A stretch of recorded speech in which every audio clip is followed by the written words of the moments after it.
Our Muslim friends talk to their Prophet at least 5 times a day during their prayers.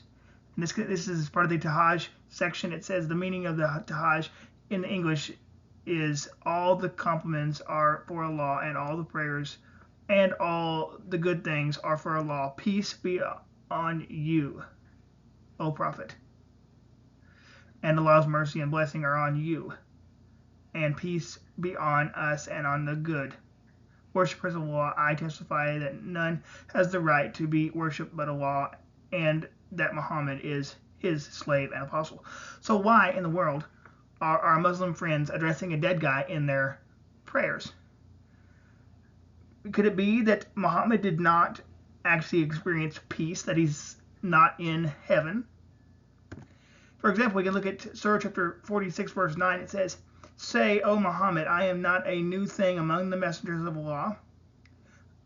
Let's see. Nor do I know what will be done with me or with you. I only follow that which is revealed to me, and I am but a plain warner. So here we have Muhammad admitting he doesn't know what Allah is going to do with him.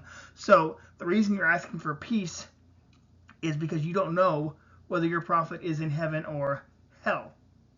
But the issue is you're still talking to a dead guy. And I want to make this quite clear that it is very possible that Muhammad went not to heaven but to hell.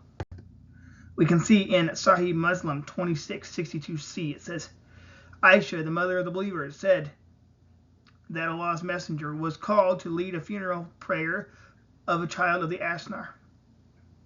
Allah's messenger, there is happiness for this child, who is a bird from the birds of paradise, for it committed no sin, nor has he reached the age where one can commit sin. He said, Aisha, peradventure, it may be otherwise, because God created for paradise those who are fit for it while they were yet in their father's loins, and created for hell those who are to go to hell. He created them for hell while they were still in their father's loins.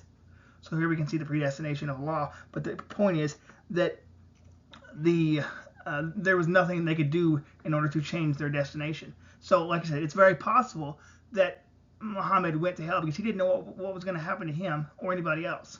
So this is why you ask for peace be upon the prophet, because you don't know where he's at. Because if you're asking for peace, that means it's quite possible that he's facing torture and pain and suffering. Because there would not be pain and suffering in heaven. Let's continue on.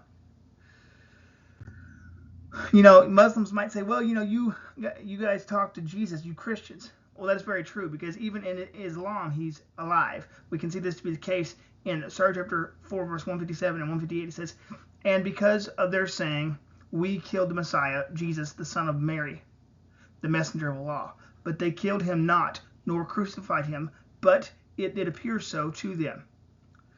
Let's see, Jesus was put over another man, and they killed the other man. So, of course, this is the lame excuse of somebody else being placed on the cross, which is once again a 2nd century Gnostic idea from Basilides, but we'll continue on. It says, Those who differ therein are full of doubts. They have no certain knowledge. They follow nothing but conjecture, for surely they killed him not. Let's look at 158. It says, But Allah raised him, Jesus, up with his body and soul unto himself, and he is in heavens. So here we even have it in Muslim theology that Jesus is still alive. Of course, it's coming back.